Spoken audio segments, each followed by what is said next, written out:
दोस्तों, आज हम आपको एक ऐसी दुर्लभ जानकारी बताने वाले हैं। 14 जनवरी 2026 को पड़ने वाली मकर संक्रांति के दिनों में अगर आप यह उपाय कर लेते हो तो आपकी गरीबी हमेशा के लिए खत्म हो जाएगी। अब तो आज हम आपको प्रकृति द्वारा प्रदान किए गए कुछ ऐसे पौधे के बारे में बताने वाले हैं जिनको छूने मात्र से आपकी गरीबी हमेशा के लिए दूर हो जाएगी।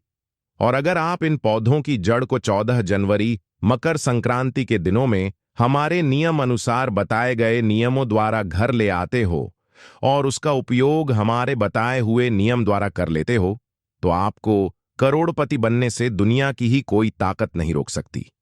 1 महीने के अंदर करोड़पति बन जाओगे। भक्तों, मैं माता रानी की सौगंध खाता हूं। अगर आपने इस वीडियो को सच्चे हृदय से देखा तो आपकी हर मनोकामना इच्छा पूरी होगी। पर भक्तों, आपसे एक छोटा सा अनुरोध है कि वीडियो को पूरा देखने पर ही लाभ की प्राप्ति होगी और इस तरह से हम आपको उपाय बताएंगे। उसी तरह से अगर आपने कर लिया तो करणी मंत्र से आपको लाभ ही लाभ होगा। सच्चे हृदय से जो भी भक्त उपाय करता है उसे लाभ जरूर प्राप्त होता है। जड़ी बूटी के बारे में आज हम बताने जा रहे हैं। उसे संजीवनी बूटी भी कहा जाता है, इसलिए इस जड़ी बूटी को मामूली समझने की भूल भी मत करना। भक्तों, सभी जानकारी हम आपको बारी बारी से बताएंगे, इसीलिए अभी इस वीडियो को लाइक कर दीजिए और कमेंट बॉक्स में लिख दीजिए जय मां लक्ष्मी भगवान शिव, जिससे कि सभी देवी देवताओं की कृपा आप पर और आपके पूरे परिवार पर बनी रहे। भक्तों, चलिए जान लेते हैं।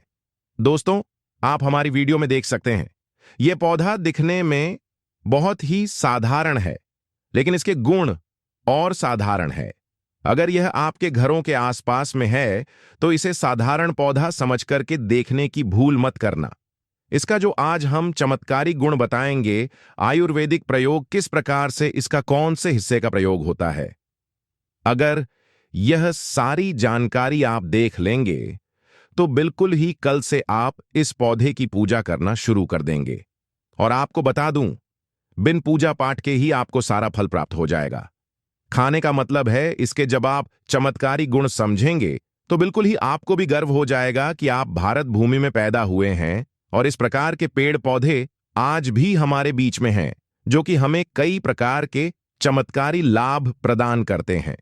देखिए, आप हमारे वीडियो में देख सकते हैं, इस पौधे को कई जगह लड़जीरा के नाम से जानते हैं, कई जगह इस चिड़चिड़ा के नाम से भी जानते हैं, कई नाम से भी जानते हैं। हो सकता है आप दूसरे राज्य में हो या फिर कहीं से आप हमारी वीडियो को देख रहे हो या फिर दूसरे देश से देख रहे हो, तो इसे अलग अलग प्रति में अलग अलग जगह में अलग अलग हिस्सों में अलग अलग नाम से जाना जाता है।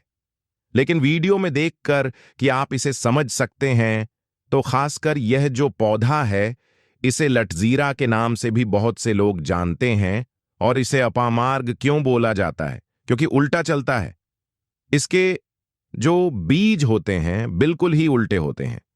आप अन्य पौधे के बीज देखेंगे, फूल के बीज देखेंगे तो ऊपर की तरफ होते हैं, लेकिन यह नीचे की तरफ होता है। इनका जो बीज होता है यह नीचे की तरफ होता है, यह उल्टा होता है, इसलिए इसे अपामार्ग बोला जाता है। यह अपामार्ग विद्या में बहुत इसका प्रयोग होता है। कभी इसके बारे में मैं जानकारी बताऊंगा। तो क्यों यह हमारे लिए कीमती है, क्यों यह आज साधारण है, इस वीडियो में जानते हैं। सर्वप्रथम तो सभी दर्शकों को कहना चाहूंगा कि कमेंट बॉक्स में जय श्री कृष्णा जरूर लिखना।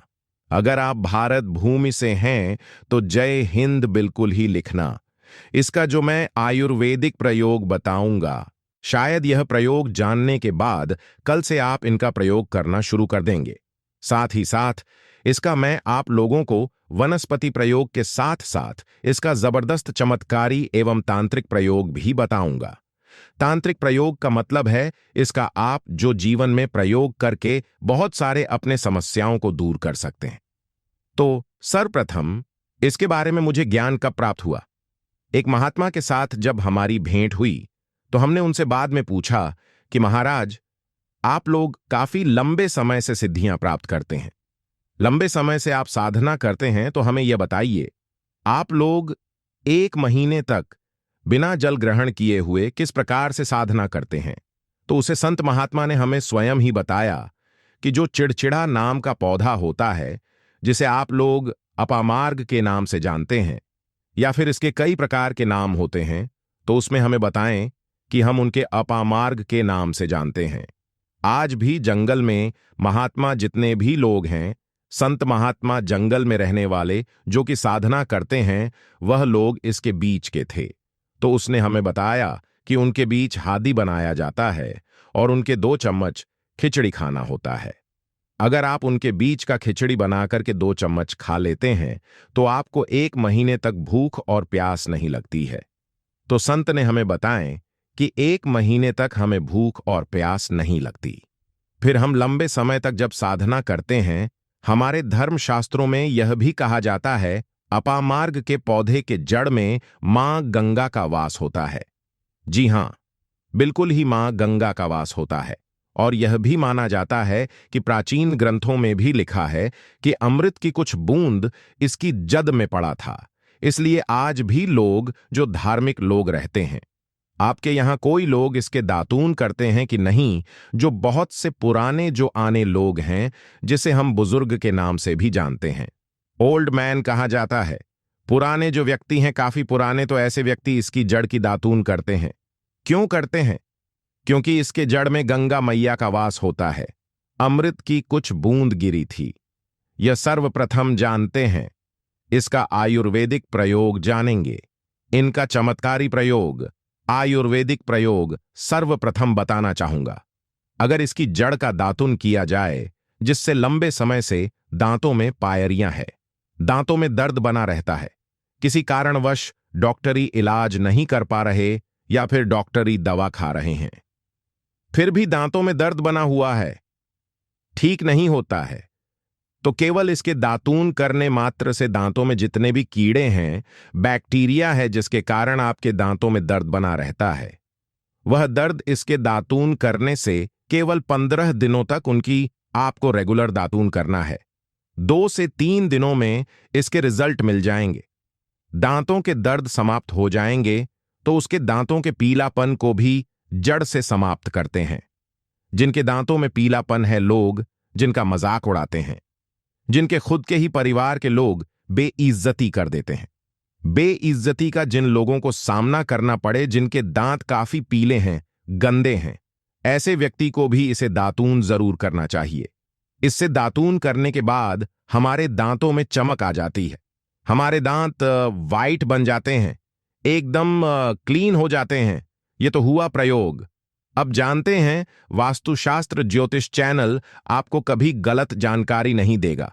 किस प्रकार से यह प्रयोग हमने कई लोगों को हम खुद कर चुके हैं, इसलिए हम प्रमाणित प्रयोग बता रहे हैं। तो जिनके प्रसव होने में विलंब हो रही है, बहुत सारी ऐसी माताएं बहनें होती हैं ग्रामीण इलाकों में, शहरी इलाकों में, जिन्हें प्रसव के समय में काफी पीड़ा होती है। जो लोग चाहते हैं डॉक्टर के जरिए से चीड़ फाड़ ना हो, क्योंकि चीर फाड़ के चक्कर में काफी होती है, बाद में आगे चलकर के अपने जैसे टांके लग पाए, किट फाड़ कर करके बच्चा बाहर निकल पाया, तो उससे काफी हमें बाद में दिक्कतों का सामना करना पड़ता है। आप चाहते हैं कि आपका जो डिलीवरी सुविधापूर्वक हो जाए, अर्थात आपके प्रसव हो जाए। किसी भी प्रकार की जो जड़ होती है, इससे आपको सर्वप्रथम 2-4 आपको चावल के दाने ले लेना है, और इसकी जड़ है, इसमें आपको डालना है थोड़ा सा। इसकी जड़ में आपको अपनी का, और जड़ को ले जाते समय आपको प्रार्थना करना है कि हे महाराज, मैं आपको इस कार्य के लिए ले जा रहा हूं कि मैं किसी महिला के लिए गर्भ से जो बच्चे हों तत्काल बाहर निकल, इसलिए मैं आपको ले जा। इस प्रकार से प्रार्थना करना है, और इसे लाल कलर के कपड़े में बांध कर के जो प्रसूता स्त्री है, जिसके कहा जाए बच्चे गर्भ से बाहर नहीं, उन्हें पहना देना है। बिल्कुल ही उनके 10 से 15 मिनट के भीतर में जैसे ही इन्हें पहनाएंगे, इसे लाल कलर के कपड़े में बांध करके पहनना होता है। तत्काल गर्भनाल से बाहर आ जाएंगे, बच्चे बाहर आ जाते हैं। इसके बाद तत्काल इसकी जड़ को निकाल देना होता है, कमर में बंधी तत्काल निकाल देना है, अन्यथा यह क्या करता है, गर्भनाल को भी बाहर निकल सकता है। तो यह प्रसव में जो विलंब होती है, जिनके बच्चे गर्भ से बाहर नहीं आते हैं। इसमें संध्या नहीं। हमने बहुत से लोगों को यह प्रयोग करके देख चुके हैं। इसके बाद जानते हैं इसका कुछ और आयुर्वेदिक प्रयोग। उसके बाद इसके चमत्कारी प्रयोग बताना शुरू करूंगा। आप चमत्कारी प्रयोग कैसे, इसमें इसके अंदर में बहुत चमत्कारी गुण भरे हुए हैं। आयुर्वेदिक प्रयोग में बताना चाहूंगा जिनके दांत दर्द हो रही। बहुत से लोग ऐसे हैं जिनको सर का दर्द होता है, तो सर के दर्द बालों को बताना चाहूंगा। दांत के दर्द बताया। दांत के दर्द को ठीक करने के बाद आपके अपामार को जलाकर के बस भी बना सकते हैं, और उनकी भस्म बनाने के बाद जहां पर दर्द होता है।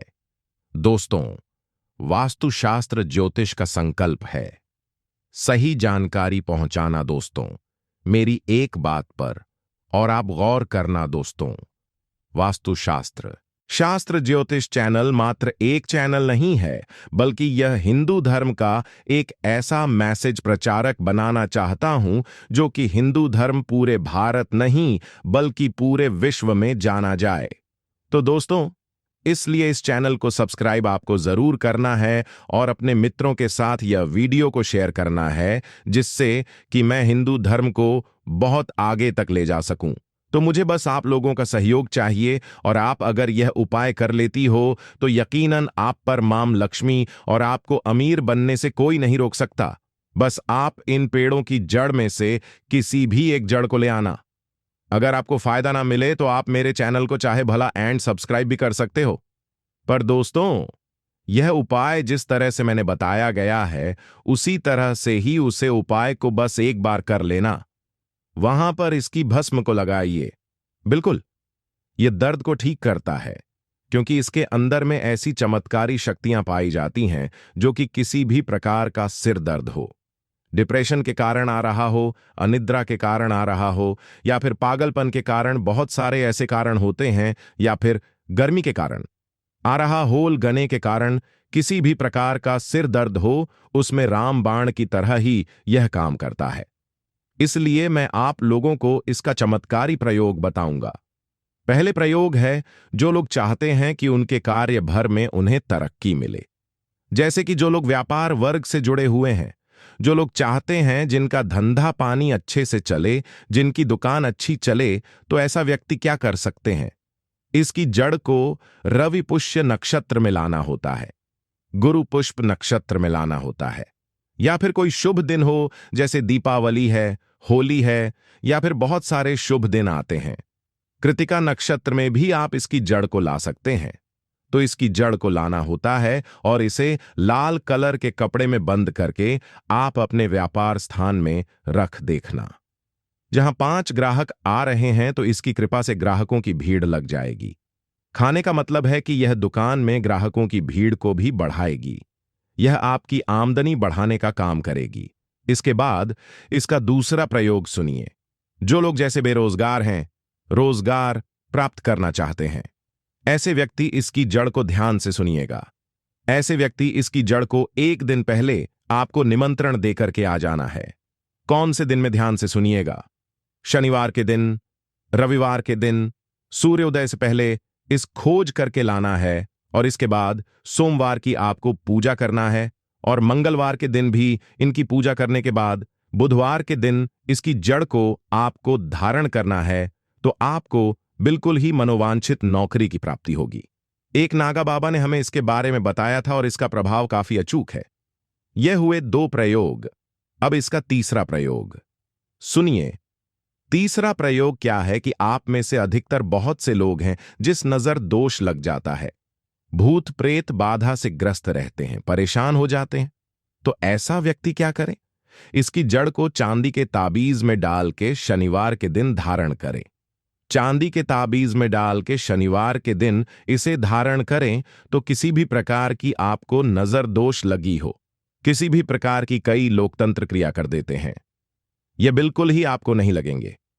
आप हमेशा सुरक्षित रहेंगे। दोस्तों, वैसे तो इसके अनेक चमत्कारी गुण हैं, और इसके कुछ चमत्कारी गुण जैसे कि बहुत से लोग पैसे में बताना नहीं चाह रहा था, लेकिन चलिए अंतिम प्रयोग के रूप में बता दूंगा। ध्यान से सुनिएगा। तो आप में से बहुत सारे ऐसे लोग हैं जो कि चाहते हैं कि सामने वाले आपको देखकर कि आपकी तरह बच्ची भूत हो जाए या फिर आपकी ही तरह कार्य करें। आप जो बोले आपके ही अनुरूप कार्य करें। एक काम करना, इसकी जड़ और सफेद दूर्वा घास ध्यान से सुना। इसकी जड़ और सफेद दूर्वा घास दोनों को पीस के आनंद तैयार करना। इसका तिलक लगाना है। इसका तिलक लगाकर कि अगर आप सभा में जाते हैं तो पूरी सभा आपको देख के मोहित हो जाएगी। जितने भी पूरी सभा में बैठे लोग हैं वह आपके ही अनुरूप कार्य करेंगे। अगर आप किसी मनोवांछित लड़की को प्राप्त करना चाहते हैं, महिला को प्राप्त करना चाहते हैं, अपना वशीभूत बनाना चाहते हैं, तो उसके सामने इसे लगा करके जाते हैं तो सामने वाले आपके वासीभूत हो जाते हैं।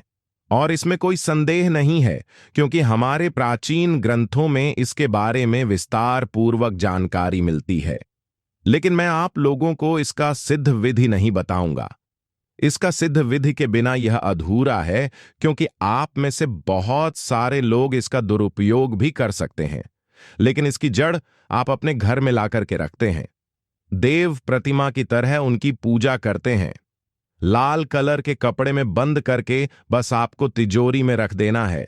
आपको देखना आपके शत्रु सोता ही। दोस्तों, वास्तुशास्त्र ज्योतिष चैनल को सब्सक्राइब जरूर करें और हिंदू धर्म की ऐसी ही बातें जानने के लिए इस चैनल को अपने दोस्तों के साथ शेयर करें, जिससे मैं वास्तुशास्त्र ज्योतिष के माध्यम से अपने हर एक हिंदू भाई को इस चैनल पर जोड़ सकूं। कौन सी खरीद करके लाना है? घर में तोते का चित्र, तोता का चित्र क्यों खरीद कर लाना चाहिए? इसके पीछे भी एक कारण बताना चाहूंगा। इसमें वास होता है। ऐसा माना जाता है आपके घर में अगर छोटे बच्चे हैं या फिर अगर आप यूपीएस एसएससी की तैयारी करते हैं, कोई अच्छी जॉब के लिए तैयारी करते हैं और आपका पढ़ने में मन नहीं लगता है, या फिर आपको नींद आने लग जाती है, या फिर बीच बीच में कोई परेशानी आ जाती है, या फिर आपके घर में जो छोटे छोटे बच्चे हैं जिनका पढ़ाई में मन नहीं लगता है, तो तोते का चित्र लाइए और घर की उत्तर दिशा में आप तोते की तस्वीर को बिल्कुल ही वहां पर लगा दीजिए। ऐसा माना जाता है कि उत्तर दिशा में अगर आप मकर संक्रांति के दिन तोते की तस्वीर घर में लगा लेते हैं तो आपके घर में जो पढ़ने वाले बच्चे हैं उनका मन लगता है, घर में आपसी प्रेम बढ़ने लग जाता है। सभी लोगों की जो आयु होती है वह लंबी हो जाती है, सौभाग्य की प्राप्ति होती है और तोते को दरिद्रता का नाश कहा जाता है। आपके घर में बीमारी है, दर्द देता है, अर्थात आपके घर में जो गरीबी है उसको यह नाश करने वाला कहा गया है। वास्तुशास्त्र में तोते को बहुत ही उत्तम पक्षी कहा गया है। जिस स्थान पर तोता का चित्र रखा जाता है उस स्थान पर कभी भी दरिद्रता का वास नहीं होता है। तोते की तस्वीर जरूर लाइए। दोस्तों, आपसे एक बात और कहना चाहूंगा कि आप अपनी राशि को हमारे कमेंट बॉक्स में जरूर शेयर करें हमारे साथ, क्योंकि हम आपकी राशि से जुड़े कुछ ऐसे उपाय भी बताते हैं जिनसे आपको धन की प्राप्ति हो और कुछ विशेष रूप से आप पर कृपा हो, या फिर आप यह समझ सकते हैं कि आपको हम कुछ ऐसे उपाय भी बताते हैं एवं तांत्रिक उपाय भी बताते हैं जिनसे आपको लाभ की प्राप्ति हो और आपको कोई भी समस्या हो तो भी आप हमारे कमेंट बॉक्स में हमें बता सकते हैं। सच्चे हृदय से कमेंट बॉक्स में लिखना ना भूलें। जय मां लक्ष्मी। ध्यान से सुनना। हिंदू धर्म में शंख को बहुत ही पवित्र माना जाता है। अब ऐसा क्यों माना जाता है? क्योंकि समुद्र मंथन के दौरान शंख की उत्पत्ति हुई थी और 14 रत्न में से शंख की भी गणना होती है। शंख भगवान विष्णु जी ने स्वयं धारण किया हुआ है और ऐसा माना जाता है कि जो शंख है इसमें माता लक्ष्मी का वास होता है। जिस घर में शंख होता है, जिस घर में शंख को बजाया जाता है, उस घर का वातावरण पवित्र हो जाता है। वहां पर रहने वाली जितनी भी नकारात्मक शक्ति होती है उन सबका नाश हो जाता है। शंख नकारात्मक शक्ति को उल्टा सकारात्मक में बदल देता है। इसमें आपका फायदा ही फायदा होता है। नए साल पर अगर आप शंख अपने घर में लाते हैं तो भगवान विष्णु के साथ साथ माता लक्ष्मी भी दौड़ी दौड़ी चली आती है और खास तौर पर मकर संक्रांति के पहले ही दिन शंख अवश्य बजे। इससे आपका नया साल जिंदगी भर कभी खराब नहीं होगा। तो साल 2026 में प्रथम दिन 1 जनवरी के दिन आपको शंख जरूर घर में खरीद कर लाना चाहिए। मैं तो सभी दर्शकों से कहना चाहूंगा कि घर में शंख खरीद कर अवश्य लाएं, क्योंकि घर में अगर आप शंख रखते हैं तो आपके घर में सर्वप्रथम यह बीमारी से बचाता है। अगर जो छोटे बच्चे चिड़चिड़ापन उनके शरीर में आ गया है तो उसे बचाने का काम करता है। बच्चों के पास शंख बजाने से बच्चों को लगी बुरी नजर दूर भाग जाती है। मकर संक्रांति पर घर में शंख बजाना मतलब स्वयं अपने समस्त देवी देवताओं को अपने घर में आमंत्रित किया है, और वह अब आपका उद्धार करेंगे और वह आपके आशीर्वाद देंगे ताकि आपका नया साल हमेशा खुशनुमा गुजरे। तीसरा, इसका जबरदस्त फायदा है कि आपके घर में तंत्र मंत्र जादू टोना यह कभी लग नहीं सकता, और फायदा यह है कि आपके घर में लक्ष्मी को स्थिर रखने का काम करता है, अर्थात आपके खर्चे को रोकने का काम भी करता है, अतिरिक्त खर्च को रोकने का काम करता है। इसी के साथ पांचवा जो फायदा है जबरदस्त है कि आपके घर में सुख शांति वैभव का वास हमेशा बना रहता है, पूरे वर्ष बना रहता है। तो आप अपने घर में शंख खरीद कर जरूर लाइए, यह आपको बहुत ही ज्यादा बेनिफिट देगा। इसके बाद है गणेश जी की मूर्ति। मकर संक्रांति पर घर में सुख समृद्धि बनाए रखने के लिए गणेश जी की प्रतिमा खरीद कर जरूर लाना चाहिए, घर में स्थापित करना चाहिए, क्योंकि भगवान गणेश जी को सर्वप्रथम तो इन्हें सर्वप्रथम बताना चाहूंगा, यह हमारे लिए हमारे आराध्य हैं। ऐसा माना जाता है कि घर में मकर संक्रांति के दिन गणेश जी की मूर्ति खरीद कर लाई जाती है तो उसे घर में सुख समृद्धि का वास हमेशा बना रहता है। भगवान गणेश बहुत प्रसन्न होते हैं और वह आपकी झोली हमेशा खुशियों से भर देते हैं। जो व्यक्ति सबसे पहले भगवान गणेश का स्मरण करने के बाद ही पूजा पाठ करता है तो वह कभी दुखी नहीं रहता, उसकी झोली चारों दिशाओं से भरी रहती है। ऐसे में आपका नया साल शुभ और मंगलमय गुजरेगा। दोस्तों, मैं भी खास तौर पर मकर संक्रांति के अवसर पर भगवान गणेश को अवश्य अपने घर में लेकर आता हूं, और आप भी मकर संक्रांति पर जरूर लेकर आए, क्योंकि भगवान गणेश को विघ्नहर्ता कहा जाता है, जो सभी विघ्न को हर लेते हैं, दुखी व्यक्ति का सहारा है। श्री गणेश, आप उनकी उंगली एक बार थाम कर देखें, आप हमेशा हर जगह जीत पाओगे, क्योंकि भगवान गणेश जी को सर्वप्रथम पूजनीय, सर्वप्रथम पूजा करने का अधिकार प्राप्त है। हमारे लिए पूजनीय देवता हैं। गणेश जी को भगवान मंगलकारी स्वरूप कहा गया है। भगवान गणेश जी के जो स्वरूप मंगलकारी कह गए हैं, हमेशा मंगल ही प्रदान करते हैं।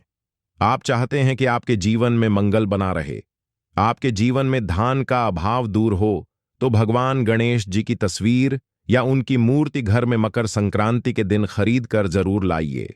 लेकिन याद रहे, भगवान गणेश की मूर्ति या फिर तस्वीर बैठी हुई अवस्था में ही होनी चाहिए। हिंदू धर्म में तुलसी के पौधे को पवित्र माना जाता है, और मान्यता है कि नियमित रूप से तुलसी के पौधे की पूजा आरती करने से भगवान विष्णु और माता लक्ष्मी की कृपा हमेशा बनी रहती है। मकर संक्रांति पर तुलसी का पौधा घर में अवश्य लाइए, इससे घर में शुभ और मंगल का आगमन बना रहता है। देखिए, माता लक्ष्मी को धन की देवी माना जाता है, परंतु धन देने का अधिकार भगवान विष्णु को है, और किसकी किस्मत में और किसको कितना धन देना है यह भगवान विष्णु तय करते हैं। इसलिए जो तुलसी सेवा करता है उसके ऊपर भगवान विष्णु की कृपा हमेशा बनी रहती है। मैं सभी दर्शकों को बताना चाहूंगा कि जिनकी आध्यात्मिक उन्नति नहीं हो पा रही है, जो लोग आगे नहीं बढ़ पा रहे हैं, जो लोग चाहते हैं कि एक नई सुबह के साथ नए कल की शुरुआत हो, नया साल उनके लिए काफी अच्छा गुजरे, मंगलमय साबित हो, तो मकर संक्रांति के दिन आप जो है किसी योग्य मंदिर के पास में जाइए और 1-2 तुलसी के पौधे लगाइए। आप अपने घर में भी एक तुलसी का पौधा लगाइए। यदि आप चाहते हैं तो वृक्ष भी मकर संक्रांति के दिन लगाइए। जैसे जैसे वृक्ष बढ़ेंगे वैसे वैसे आपकी भी आध्यात्मिक उन्नति होना शुरू हो जाएगी, क्योंकि पेड़ पौधों में भगवान विष्णु और माता लक्ष्मी का वास होता है। वह सदैव आपकी झोली खुशियों से भर देंगे। नया साल आपका खूबसूरत गुजरेगा। तुलसी के पौधे के साथ साथ कोई वृक्ष लगाइए, या फिर कोई वृक्ष नहीं लगाना चाहते हैं तो तुलसी का पौधा भी मंदिर के पास जाकर के लगाइए। 2026 आपके लिए मंगलमय एवं कल्याणकारी साबित होगा। इसके बाद है मोरपंख। भगवान कृष्ण का सबसे प्रिय आपने देखा होगा, मोर का पंख भगवान मुकुट में धारण करते हैं तो ऐसा माना जाता है कि मोर पंख से भी मां लक्ष्मी खींची चली आती है। तो मकर संक्रांति के दिन उत्तर दिशा में अपने घर में मोर का पंख लाकर लगा दीजिए। बिल्कुल उत्तर दिशा में अगर आप इसे लगाते हैं तो आपके घर में नेगेटिविटी शक्ति को खींचने का काम करेगा। यह पंख नकारात्मक शक्ति को नष्ट कर देता है, आपके घर में पॉजिटिव को तेजी से बढ़ने का काम करेगा। इसके बाद है चांदी का हाथी। मकर संक्रांति के दिन आप अपने घर में ज्योतिष की सलाह बिल्कुल ले लीजिए, लेकिन अगर आप चांदी का हाथी घर में खरीद कर लाते हैं तो व्यापार और नौकरी दोनों में उन्नति होती है। घर में शांति तथा सुख का वास हमेशा बना रहता है। हर व्यक्ति चाहता है कि उसके घर में सुख, शांति और वैभव का वास हमेशा बना रहे। चांदी आप अपने घर में खरीद कर लाते हैं तो इससे भी आपके घर में सुख और शांति बनी रहती है। चांदी का हाथी धन, लक्ष्मी तथा भगवान गणेश को घर की ओर आकर्षित करने का कार्य करता है। दोस्तों, आपने अभी तक हमारी वीडियो को लाइक न किया हो तो जरूर कर दें। इसके बाद है धातु का कछुआ। सबसे पहले तो आप अपने घर में धातु कछुआ बिल्कुल ही 1 जनवरी 2026 के दिन ले लीजिए, और कुछ लोग मिट्टी तथा कुछ लोग लकड़ी का छोटा सा कछुआ घर में खरीद कर लाते हैं। यह बिल्कुल ही सही नहीं है। धातु का कछुआ हमेशा अच्छा होता है। धातु में कौन कौन सी, जैसे कि चांदी है, पीतल है, आप इन धातु के कछुए ला सकते हैं। बहुत ही शुभ और मंगलकारी कहा गया है। लाजमी है, जिस घर में कछुआ होगा वहां पर लक्ष्मी अस्थायी रूप से वास करती है।